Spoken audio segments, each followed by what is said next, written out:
SBI finally देश की तिजोरी जो देने वाली है अपने नतीजे कल। बता रही है पूजा हमें कि किस तरह के रहेंगे रिजल्ट। पूजा अच्छा बताना। नतीजों में कुछ बहुत अच्छा है लेकिन कुछ बहुत खराब भी है।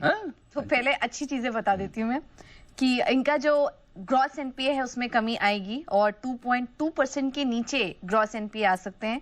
नेट एनपीए 0.57% के नीचे आ सकता है। तो काफी कंट्रोल्ड एसेट क्वालिटी के आंकड़े आएंगे।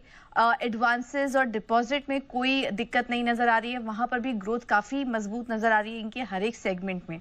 अब बात करते हैं कुछ नेगेटिव की, तो इस बार प्रोविजनिंग में भारी बढ़त देखने को मिल सकती है। एक छोटा बेस का भी कारण है, लेकिन अगर आप देखेंगे पिछले साल के 115 करोड़ के प्रोविजनिंग के सामने इस बार जो रिपोर्ट्स हमने देखी उसमें माना जा रहा है कि 3,900 से 4,000 करोड़ तक की प्रोविजनिंग भी यहाँ पर बैंक को करनी पड़ सकती है। उसके पीछे वजह यह है कि हम देख रहे हैं कि पिछले काफी समय से अनसिक्योर पोर्टफोलियो में दिक्कतें चली रही हैं और सभी बैंक उसको फेस कर रहे हैं।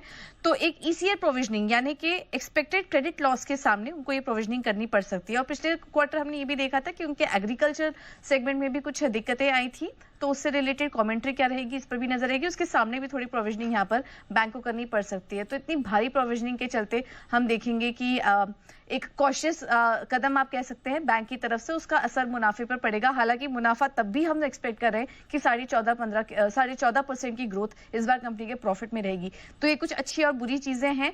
प्रोविजनिंग अगर एक्सपेक्टेड लाइंस पे रही फिर तो कोई नेगेटिव सरप्राइज नहीं होगा मार्केट को, लेकिन अगर इससे भी ज्यादा रही तो फिर नजर होगी कि क्या कुछ समस्याएं बैंक्स आगे के लिए देख रही है और उनके अनसिक्योर पोर्टफोलियो को लेकर और एसेट क्वालिटी को लेकर किस तरह का उनका आउटलुक होता है आने वाले समय के लिए। चेयरमैन की कमेंट्री क्या होती है, ये सब काफी इंपॉर्टेंट होगी नंबर्स में देखने के लिए। ओके, तो ये है एसबीआई देश की तिजोरी, सबकी नजर रहेगी नंबर्स और परफॉर्मेंस को देखते हुए।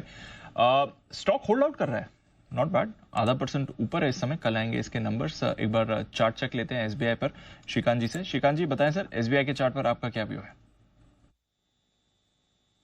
तो दीपांशु देखिए, एसबीआई का जो टेक्निकल पैटर्न बना है वो काफी एक स्ट्रॉन्ग पैटर्न है।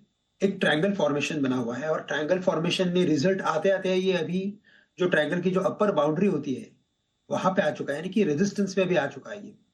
बट ये ओवरऑल फॉर्मेशन इंडिकेट कर रहा है कि ये आने वाले कुछ हफ्तों में, महीनों में काफी बड़ा परफॉर्मेंस दिखा सकता है बिकॉज ऑफ सम रीजन, क्योंकि ये कंटिन्यूएशन फॉर्मेशन है। एक बड़ी रैली के बाद एक बड़ा वक्त उसने निकाला है कंसोलिडेशन का। तो मुझे लगता है ऑन इमीडिएट बेसिस 870 880 के करीब रेजिस्टेंस है। उन लेवल्स के करीब थोड़ा सा मुनाफा वसूल कर सकते हैं अगर ट्रेडिंग पोजीशन हो तो। बट अगर यहाँ पे अगर इन्वेस्टमेंट का अगर कोई नजरिया हो या तो अगर इन्वेस्टमेंट हो तो बिल्कुल इसमें बने रहे। मुझे लगता है कि ये स्टॉक आने वाले शायद कुछ हफ्तों में, महीनों में 1000 के लेवल्स को क्रॉस करते हुए नजर आएगा।